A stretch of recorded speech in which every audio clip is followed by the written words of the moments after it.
Hey nerds! Deep beneath the Harz Mountains in central Germany was this vast network of tunnels known as Mittelwerk. Hidden inside was one of the most advanced weapons factories on Earth. Here, thousands of forced laborers were made to build the V2 rocket, officially designated the A4 missile and then later known by its propaganda name, the Vergeltungswaffe 2. Jesus, did I get that? The V2 was the world's first ballistic missile, the first object built by humans to reach the edge of space. And it was the direct technological ancestor of almost every large rocket that followed. I'm Abby, and this is Pop Culture Science. If you like what I do, then please do interact with this video, hype it up, and subscribe to the channel to help me be able to keep bringing you these deep dives into the role of science in pop culture. It's one small step for man. Now, up until now in warfare, if you wanted to strike a target hundreds of kilometers away, your only real option was to use an aircraft. You needed pilots, you needed navigation, and you needed to fly through enemy airspace. The further that you traveled, the greater the chance of being intercepted. Now, aircraft generate lift continuously. They must keep producing thrust to overcome drag and remain airborne. So instead of an aircraft carrying a bomb in its cargo and then dropping it, they turned the bomb itself into the aircraft, into a rocket. Its engine burned for around 65 seconds, accelerating to about 1.6 kilometers per second.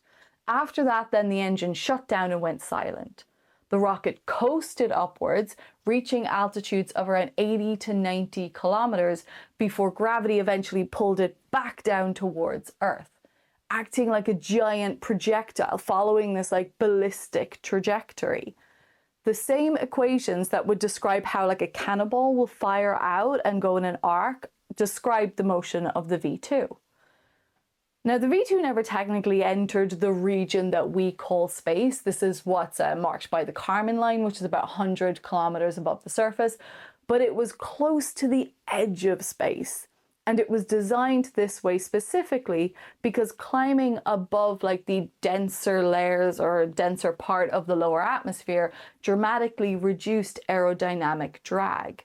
So instead of fighting against the air for its entire journey, it spent most of its flight coasting through extremely thin air before then diving back towards its target. This all made it incredibly difficult to defend against. The V2 returned to Earth at well over Mach 3, so by the time radar detected it, there was essentially nothing anyone could do. Fighter aircraft couldn't catch it, anti-aircraft guns couldn't reach it. In a lot of cases, people heard the explosion that it caused without ever hearing the rocket because it was traveling faster than the sound that it was creating. Now, from an engineering perspective, the V2 was looking at a few different problems simultaneously. So it used one of the first practical large liquid fuel rocket engines burning liquid oxygen and ethanol. It used turbo pumps that were capable of feeding propellant into the combustion chamber at enormous flow rates. It used gyroscopes and an inertial guidance system that could keep the rocket pointing in the correct direction without any external input. And it used engineers to understand something that barely existed as a discipline at the time: high-speed aerodynamics. These are exactly the same kinds of engineering problems that would later have to be solved for spaceflight. The V2 wasn't an orbital rocket, it wasn't even close. Orbital velocity is about 7.8 kilometers per second, almost 5 times faster than the V2 could manage, but it proved something foundational. A rocket could survive powered flight through the atmosphere. It could coast through the edge of space, and it could deliver a payload hundreds of kilometers away without a pilot. The V2 was the first true long-range ballistic missile. Now, it stood around 14 meters tall, it carried roughly a 1-ton warhead, and it could travel for over 300 kilometers to reach its target. Around 3,000 were launched. Primarily, they were launched against London and Antwerp, and they killed thousands of civilians. But they had very little strategic impact compared with the enormous resources that were being consumed by the program.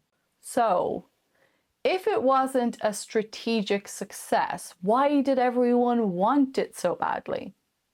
Because technologically, it changed everything. It's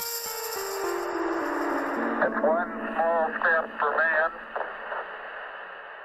In August 1945, the United States demonstrated something entirely new and terrifying: the atomic bomb. For the first time in history, a single weapon could destroy an entire city, and America had a monopoly on it. Now, today we tend to think of nuclear weapons and ballistic missiles as like naturally connected technologies. But at the end of the war, they weren't. Yes, the Americans had an atomic bomb, but they didn't have a reliable way to deliver that bomb just like anywhere on Earth. The only practical option was to use a bomber aircraft, as we talked about earlier. And bombers are slow enough that you can see them coming, and so they can be intercepted. If a hostile aircraft enters your airspace, then radar can detect it, and then fighter jets can be launched out to defend against it. Now, military planners on both sides wanted a weapon that couldn't realistically be intercepted, one that could deliver a nuclear warhead directly from one side of the planet to the other in minutes. That's what an intercontinental ballistic missile can do. If a missile was going to act as a nuclear deterrent, it had to be able to reach the United States. That meant traveling not hundreds of kilometers, but thousands. And that wasn't simply a matter of just making the V2 bigger. For the Soviet Union, that became the R-7 Semyorka. Officially, it was the world's first intercontinental ballistic missile. The first challenge was payload. Early Soviet thermonuclear warheads were enormous. They weighed several tons. Whatever rocket carried them would need to lift a lot more mass than anything that had ever flown before. The second challenge was velocity. A ballistic missile accelerates for only the first part of its journey before then following its trajectory back towards the Earth. The further you want that trajectory to reach, the faster the rocket must be traveling when its engines shut down. They were looking to extend the range from a few hundred kilometers to over 8,000 kilometers, which means they needed a dramatic increase in velocity, and with that comes a dramatic increase in energy. This means dealing with one of the fundamental problems of rocket engineering. You need more propellant to go faster, but propellant has mass. So more propellant makes the rocket heavier, which means you need larger engines to lift it. Larger engines require more propellant, which makes the rocket heavier still. Every kilogram added to the vehicle demands even more propellant just to lift itself. Korolev's solution became one of the most recognizable rocket designs ever built. Instead of a single enormous rocket, the R-7 consisted of a central core stage surrounded by 4 strap-on boosters. All 5 sections ignited together on the launch pad, producing around 400 tons of thrust at liftoff.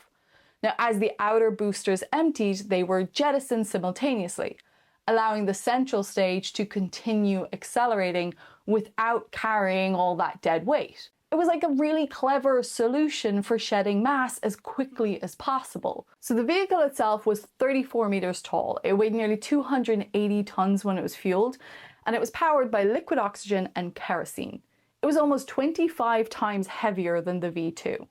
Each of its 5 engines were fed by high-performance turbopumps, and it was controlled by a sophisticated inertial guidance system that was capable of keeping the missile on course throughout powered flight.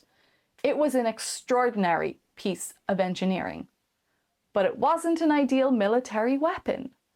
Because it relied on liquid oxygen, the missile couldn't remain fueled for long periods. Preparing it for launch took hours, and it needed these very large fixed launch facilities that were vulnerable to attack. It was expensive, it was cumbersome, it was operationally impractical compared with these solid fuel missiles that would eventually replace it later on. But for the first time, humanity had built a rocket capable of accelerating several tons to an intercontinental velocity. It had been designed to carry a nuclear warhead across the planet, but Korolev quickly realized that if it could do that, it could do something else entirely. It's one small step for man. On the 4th of October 1957, the Soviet Union launched Sputnik 1, a polished metal sphere with 4 antennas sticking out of it, weighing about 83 kilograms and carrying a radio transmitter that emitted a regular beeping signal as it passed overhead. Today, 46,000 satellites fly over us. We barely acknowledge them. But 70 years ago, nothing like it had ever existed. For the first time in human history, an artificial object was orbiting the Earth. People could walk outside, look up into the night sky, and just know that something built by human beings was passing over their heads. Now, for the US, though, the satellite became a symbol of something else. Sputnik demonstrated that the Soviet Union had a launch vehicle powerful enough to deliver a payload anywhere on Earth. American newspapers described Sputnik as a technological Pearl Harbor. Politicians were demanding explanations, and the response was so significant that it helped drive the creation of NASA the very next year. It accelerated investment in science and engineering education, and it reshaped the public's perceptions of what the Soviet Union was capable of achieving. Only a month after Sputnik, they sent up Sputnik 2.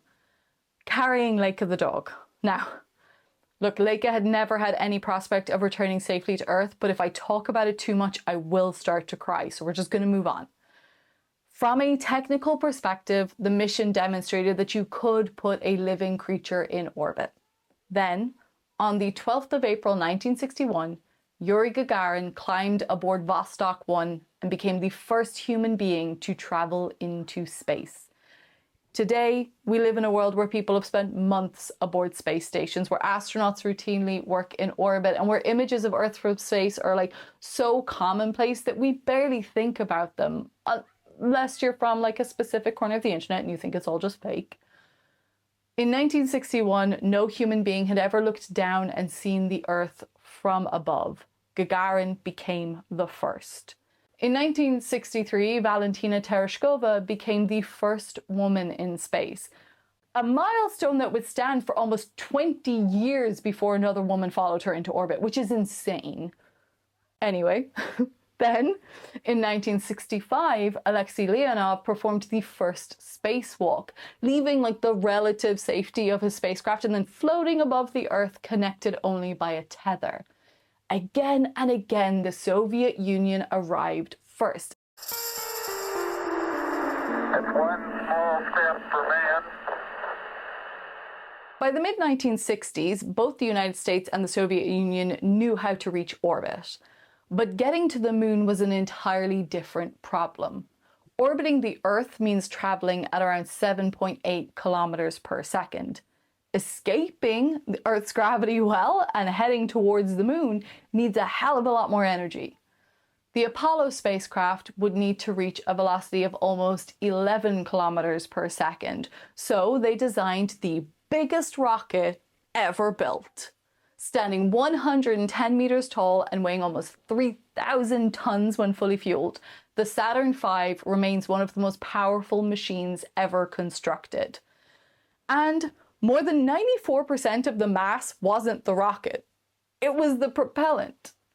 The Saturn V operated using 3 stages, shedding the spent fuel tanks after each one. So the first stage lifted the vehicle through the dense lower atmosphere. The second then accelerated it to orbital velocity. And then once in Earth's orbit, the third stage ignited to send the spacecraft towards the moon. Each stage became progressively smaller because each only had to accelerate the mass that remained after jettisoning the extra tanks. I find it really hard to say that word. Anyway, none of this would have been possible without the engines. The first stage of the Saturn V was powered by 5 Rocketdyne F1 engines, still the most powerful single-chamber liquid fuel rocket engines ever flown. Each produced around 6.6 million newtons of thrust, burning kerosene and liquid oxygen at a combined rate of roughly 2.5 tons of propellant per second. Together, these 5 engines generated almost 35 million newtons of thrust at launch, enough to lift the entire 3,000-ton vehicle from the pad. Building an engine that large turned out to be one of the hardest engineering challenges of the entire program. As engineers increased the size of the combustion chambers, they encountered violent pressure oscillations that are called combustion instabilities. Tiny little fluctuations inside the chamber could amplify in milliseconds, and this would produce shock waves that are powerful enough to then tear the engine apart before it could even leave the ground. So the solution that the engineers came up with was to deliberately detonate small explosive charges inside test engines. This let them trigger instabilities on demand, and then by observing how the combustion behaved, they were able to gradually redesign things like injectors and baffles and fuel flow patterns until the engine was able to absorb the disturbances instead of amplifying them. Now, photographs don't really convey the scale of the rocket. When we look at footage of a Saturn V launch, it appears as if it's rising slowly from the pad. It's because the rocket is so enormous that our brains struggle to judge its motion. But within minutes, it would accelerate to thousands of kilometers per hour and place astronauts on a trajectory towards the moon. The Soviet Union, on the other hand, had a different solution for their engine. Their lunar rocket was known as the N1. Now, on paper, the two rockets actually were fairly similar. Both of them were about 100 meters tall, both of them weighed around 3,000 tons at launch, and they both relied on multiple stages to accelerate the payload beyond Earth's orbit. But beneath the surface, the Saturn V and the N1 were built around very different propulsion systems. As I said, the first stage of the Saturn V used 5 enormous F1 engines. But Korolev had no kerosene-fueled engine of comparable size available for the N1, so Korolev had to turn to Nikolai Kuznetsov.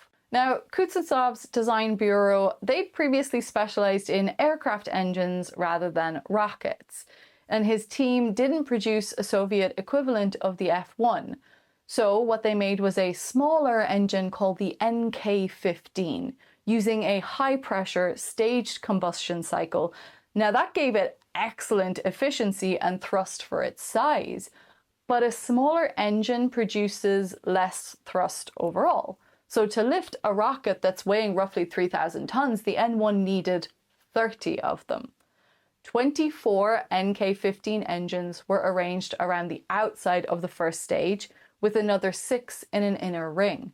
Together, they produced more liftoff thrust than the 5 F1 engines beneath the Saturn V. But the challenge was making 30 engines, 30 turbopumps, and this extensive network of propellant lines behave as if it's one propulsion system. Now, that would have been difficult even with an extensive program of integrated testing. But unlike NASA, the Soviet program didn't have these enormous ground test facilities where they could fire the entire first stage before launching. Now, the Americans routinely tested complete Saturn V stages for their full burn duration. The first stage of the N1 never underwent a fully integrated static firing. As a result, some of the most serious problems involving things like vibrations or propellant flow, electrical interference, and interactions between the engines, these only appeared after the N1 had left the launch pad. The launch was the first test of the first stage propulsion system. And that decision proved disastrous. Between 1969 and 1972, all 4 N1 launch attempts ended in failure. The second flight actually suffered one of the largest non-nuclear explosions in history when the rocket fell back onto the launch pad seconds after liftoff and destroyed the entire launch complex. It's easy for us to just label the N1 as a failure, but that's kind of unfair here, because from a purely engineering perspective, this idea of clustering engines isn't a bad idea.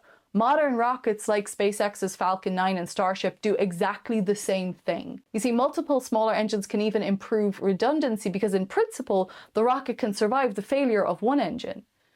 The N1 engines were incredibly advanced. They achieved efficiencies that wouldn't be beaten for decades. The NK-33, which was an improved version that was developed for the program, is still regarded as one of the finest kerosene rocket engines ever built. And it even did fly on American launch vehicles more than 40 years later. The Soviet program operated under this culture of secrecy. Successes were announced, but failures generally weren't, and as a result, the rest of the world only saw one side of the story.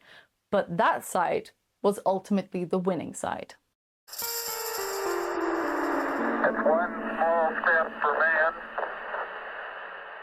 Now, the Saturn V gave NASA enough power to reach the moon, but the rocket was only one part of the problem.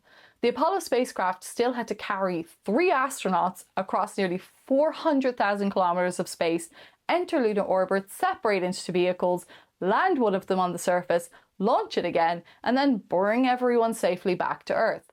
That meant a lot of test missions. Apollo 7 tested the command and service module in Earth's orbit.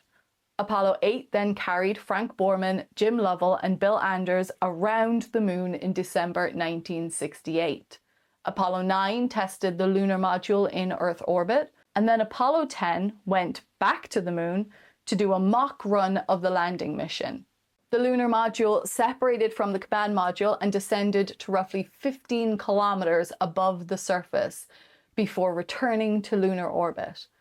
By 1969, the Apollo missions had tested all of the equipment and procedures in stages, and now Apollo 11 would combine all of it. And so on the 20th of July, Neil Armstrong and Buzz Aldrin became the first people to land on the moon, while Michael Collins watched from orbit. It's one small step for man. One giant leap for mankind. When Neil Armstrong stepped onto the surface of the moon, by any reasonable measure, it was one of the greatest engineering achievements in our history. Even now, more than half a century later, only 12 people have ever walked on the moon. It's one small step for man. When Kennedy announced the moon program back in 1961, nobody was talking about lunar infrastructure or like resource extraction or like anything to do with permanent settlements. The objective was fairly simple back then, just get there and come home.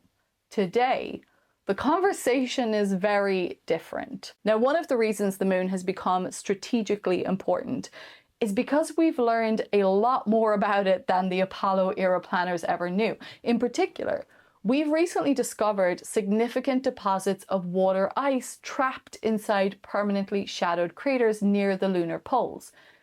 Now, that might not sound like especially exciting or anything, but water changes a lot. You see, it can sustain human life, of course, but more importantly, it can be split into hydrogen and oxygen, creating rocket propellant. This turns the moon into somewhere that you can operate from. If you can produce fuel on the moon, then you don't have to carry that with you when you leave Earth. And if you can establish long-term infrastructure there, then the moon can become a staging point for deeper missions into the solar system. In 2007, the Chinese Space Agency launched Chang'e, the first phase of their lunar exploration program. It was an uncrewed orbital module that surveyed the moon for potential landing sites. And then in 2013, Chang'e 3 deployed China's first lander and rover. And in 2019, Chang'e 4 marked the world's first landing on the far side of the moon. In a 2023 press conference, the CNSA announced that it was aiming for a 2030 moon landing, with plans for a long-term international lunar research station. In what seems like a response to the advancements of the CNSA, in 2017, the United States formally shifted its human spaceflight program back towards the moon. That effort eventually became Artemis, the goal to return American astronauts to the surface of the moon. But recently, the goals of NASA have expanded. Just this year, they announced plans to establish the first moon base by 2030, as well as testing a nuclear reactor on the surface of the moon. That's one of the reasons that NASA's recent messaging has really fascinated me. Like, the language that they're using is really focused on establishing what they call a lasting American presence on the moon. They say American leadership in space and ensuring American space superiority. They've also established a NASA force. So is this a new competition? One that's about who has the better presence on the moon? Of course, there are enormous differences between today and the Cold War, and international cooperation is a lot more common. Private companies now play a major role in spaceflight, but scientific collaboration continues across national boundaries, and information also moves a lot more freely than it did back in the 1960s. But competition hasn't disappeared. Now, I guess that for me, I always just imagined that when the day came for a moon base or lunar stations, it would be this achievement for humanity. It would be like a global cooperation, ISS, but on the moon. That's where we should be as humanity, as far as I'm concerned anyway. I would just hate to see us regress, and I wonder what it will mean for all of the progress that we've made so far. Because whether it was the V2 reaching the edge of space, or Sputnik orbiting the Earth, or Gagarin looking down at our planet for the first time, or Armstrong stepping onto the moon, each achievement expanded the boundary of what our species thought was possible.